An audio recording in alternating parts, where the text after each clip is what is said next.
有一件嗱，呢件又係冰味十足嘅一個觀音吊墜啊！呢、個都可能黐咗啲塵，抹一抹走就得啦。但係呢個我而家手頭上冇抹布啊。嗱，呢一點係可能有少少污糟嘢跌咗落去嘅，佢就唔係瑕疵嚟嘅。咁佢呢個觀音呢，佢個特色呢就係佢嗰個手持一個寶珠，而佢個寶珠呢就係有一點綠色啦，就啱啱好喺呢個位置呢就做咗一個俏色嘅。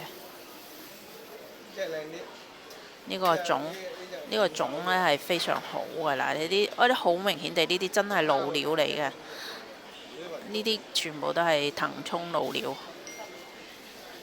大件㗎，53.4嘅長度，闊度36，厚度一個8.2啊！嗱，呢啲真係靚料，價錢唔貴呢個。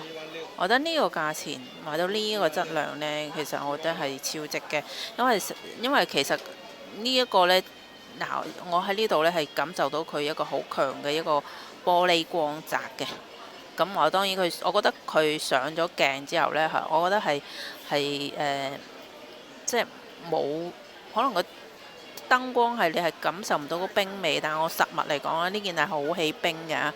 咁啊，呢個編號呢，就係784號，佢嘅價錢呢，就係12,800。